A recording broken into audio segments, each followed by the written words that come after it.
Seder Noach contains two major incidents in the tragedy of the people.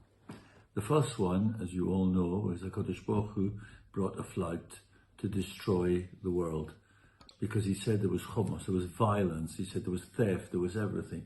He destroyed them completely.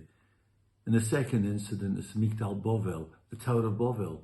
And by the way, when they were building this tower, according to Rabbi Alan Plancey, this was a spaceship, a form of transport, and the burning of the bricks was the fuel which they used to get to there.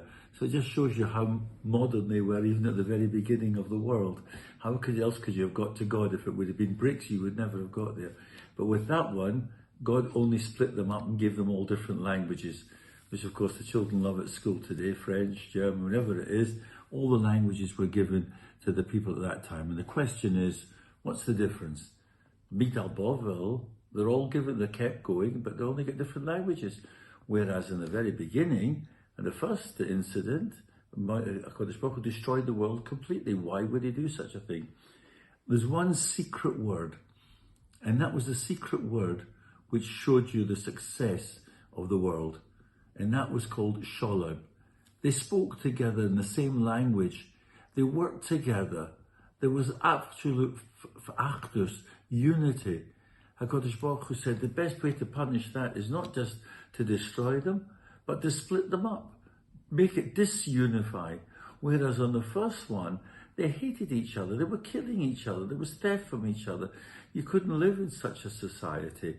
This was something dreadful. And by the way, just as a matter of interest, do you know the difference between Noach, Avraham and Moshe? Noach waited for everybody else to come to sort them out. He didn't go and do any missionary work. Avraham said he wanted only the righteous people. Moshe said, no, whoever can be saved has to be saved. There was no differential. And that's the motto we take on today, an example we take on the example of Moshe, that every neshama is precious. So we're starting off with Noach, with the whole cycle again. If we've got 1 second, I will tell you from last week. And it's a beautiful explanation. When Cain killed Havel, we are told Cain was offered half the world, but there was greed, there was avarice, he wanted everything.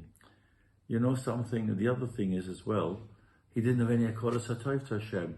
So Hashem gave him a sign, and the Medrash tells us the sign was the sign of a dog. A dog is an appreciative animal. You give him a biscuit, he'll lick you, but he's also greedy, he wants more and more and more. Perhaps that's what we should be working today to do. Look at the dog and remember not to be greedy, to be thankful for what we've got.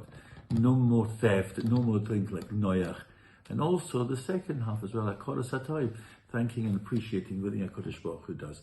Let's hope now that we move forward and we go like Lech Lecha next week. We move forward, but we move forward with Derech Hashem. I wish you all a good Shabbos.